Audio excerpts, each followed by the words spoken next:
আসসালামু আলাইকুম। গত পর্বে শেয়ার করেছিলাম আমরা জেদ্দা পৌঁছে বাসে উঠে গিয়েছি। এরপর আমাদের বাস রওনা দিল। বাসে কিছু ফর্মালিটিস ছিল, আমাদের পাসপোর্টগুলো নিয়ে নিয়েছে। আর আমি মুগ্ধ হয়ে খেজুর গাছ দেখছিলাম। মানে আজকে আমি আমার চোখে জেদ্দা এবং মক্কাতে ঢোকার যে সৌন্দর্য, যে অভিজ্ঞতা, সেটা এই ব্লগে শেয়ার করব।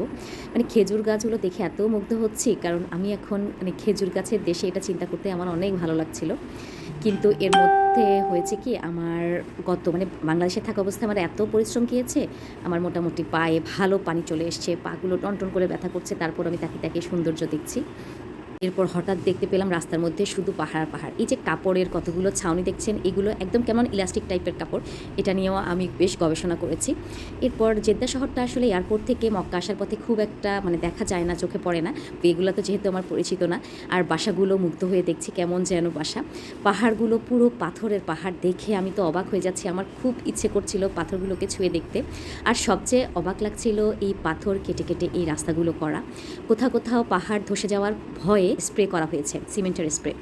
আর সেটাও মুগ্ধ হয়ে দেখছিলাম। আর এদিকে তো সত্যি মানহাইতিকে খুব মিস করছিলাম, কারণ ওদেরকে নিয়ে আমি কোথাও এত মানে সুন্দর একটা জায়গায় যাব ওদের ছাড়া, এটা আমার কখনো কল্পনাতে ছিল না। আমরা এর মধ্যে মক্কায় পৌঁছে গিয়েছি।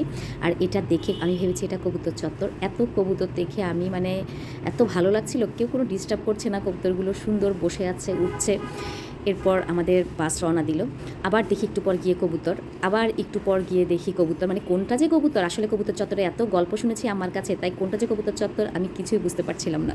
এর মধ্যে আমরা কিন্তু 2 ঘন্টা অলরেডি মানে মক্কা শহরে ঘুরছি। ওই যে ক্লকটা দেখা যাচ্ছে, জানেন, ক্লকটা দেখা যাওয়ার সাথে সাথে কী যে একটা অন্যরকম ভালো লাগা কাজ করেছে। তাও ড্রাইভাররা খুঁজে পেত না। একজন ম্যাপসের মাধ্যমে কাবার ওই ঠিকানাটা, মানে আমাদের হোটেলের ঠিকানাটা খুঁজে বের করাতে তারপর আমরা গিয়ে পৌঁছালাম। বাসে এর মধ্যে বেশ কিছু ফর্মালিটিস ছিল, আমরা অনেকক্ষণ বাসে বসেছিলাম। এর মধ্যে আমি মানে কাবা ঘরের একটা দরজা দেখতে পেলাম। আর এখানে এসে দেখি যে অনেক বেশি কবুতর, এই সিনারিটা কবুতর উড়ে যাচ্ছে, কি অসাধারণ। মানে আমার এত ভালো লাগছিল, ইচ্ছে করছিল বাস থেকে নেমে কবুতরগুলোকে মানে ধরি। এরপর বাস থেকে তো নামলাম, সব ফর্মালিটি শেষ করে আমাদের হোটেলে পৌঁছে গেলাম। আমি কিন্তু এই প্লেসটাকে আবার কবুতর চত্বর মনে করলাম। আমাদেরকে সুন্দর ওয়েলকাম করা হলো। আর এটা হচ্ছে আমাদের হোটেল। সব কিছু নেক্সট ভিডিওতে শেয়ার করবো ইনশাল্লাহ। এই ভিডিওটা কেমন লাগবে জানাবেন। আজকের মতো আল্লাহ হাফেজ।